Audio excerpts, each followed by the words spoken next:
सास ने दामाद को दान करी किडनी।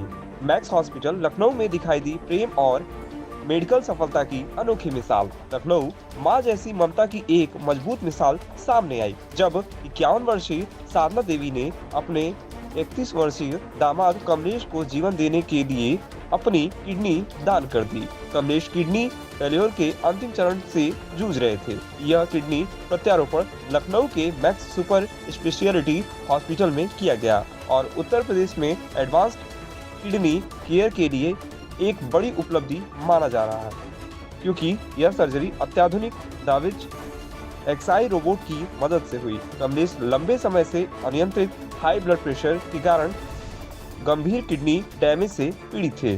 3 साल पहले क्रॉनिक किडनी रोग का पता चलने पर उन्होंने एक अन्य हॉस्पिटल में अपना इलाज शुरू करवाया, लेकिन उनका स्वास्थ्य लगातार बिगड़ता चला गया। इसके बाद परिवार ने लखनऊ के मैक्स हॉस्पिटल का रुख किया और नेफ्रोलॉजी और रीनल ट्रांसप्लांट के associate director doctor Venkatesh Thammi Shetty से सलाह ली।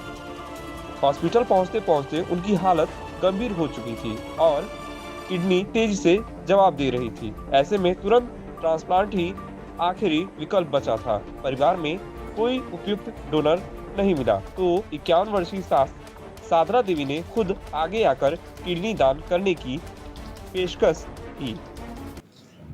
रोबोटिक ट्रांसप्लांट प्रोग्राम बेसिकली पहली बार शुरू किया गया है, मतलब हमने इसकी शुरुआत की है। इसके लिए पहले पेशेंट्स को बाहर जाना पड़ता था, दिल्ली या मुंबई, और बहुत ही चुनिंदा सेंटर्स हैं जहाँ पे वो ट्रांसप्लांट फैसिलिटी अवेलेबल है। क्योंकि इसमें मशीन के अलावा जो दा विंची एक्सआई सिस्टम है उसके अलावा एक्सपर्टीज़ भी बहुत ज़्यादा चाहिए होती है। तो इसका बेसिकली ये सारी न्यूअर एडवांसमेंट है। मैक्स हॉस्पिटल का एक प्रिंसिपल रहा है कि जो भी एडवांसमेंट कहीं पे भी आएगी तो उसको इनकॉर्पोरेट किया जाए और सब चीज़ें शुरू की जाए। देखिए, डोनर में तो नॉर्मल लेप्रोस्कोपिक किया जाता है। पहले मैं बेसिक ही समझाऊं, कई बार पेशेंट्स को एक कन्फ्यूजन होता है कि रोबोटिक का मतलब है कि रोबोट जाके सर्जरी करेगा, तो ऐसा नहीं है। रोबोट एक इंस्ट्रूमेंट है जो काम, जैसे आप समझिए सुई में अगर धागा डालना है, आप एक बार डालेंगे, एक बार आगे जाएंगे, पीछे जाएंगे, यही काम रोबोट एक बार में कर देगा। और सर्जरी में ऐसे महीन काम कई 100 बार करने पड़ते हैं। तो ट्रांसप्लांट क्योंकि इतनी स्पेशलाइज सर्जरी होती है, उसमें बहुत फाइन कंट्रोल की ज़रूरत है, तो वो सर्जन को देने में रोबोट का बहुत महत्वपूर्ण योगदान होता है। जैसे पहले अगर आपने कभी दिल्ली शहर में मेट्रो बनती देखी होगी, पूरा पहले खोद दिया, फिर डाली, फिर बंद किया। अब क्या होता है, अंदर से टनल बन जाती है, ऊपर सब कुछ सामान्य चलता रहता है। ऐसे ही नॉर्मल ट्रांसप्लांट में पहले आप पेट खोलते हैं, किडनी लगाते हैं, फिर बंद करते हैं। इसमें क्या है, क्योंकि रोबोटिक इंस्ट्रूमेंट बहुत बारीक होते हैं, बहुत छोटी सी जगह से किडनी को अंदर पहुंचा के आप बिना पेट को ज़्यादा चीरा फाड़ी करे सेम ऑपरेशन कर सकते हैं। तो क्योंकि आपका चीरा फाड़ी कम है, बाकी जो व्यक्ति की लाइफ से वापस जाने की रिकवरी है वो बहुत फास्ट होगी। इन्फेक्शन, ब्लीडिंग, ये सारे कॉम्प्लिकेशन के चांसेस कम होंगे।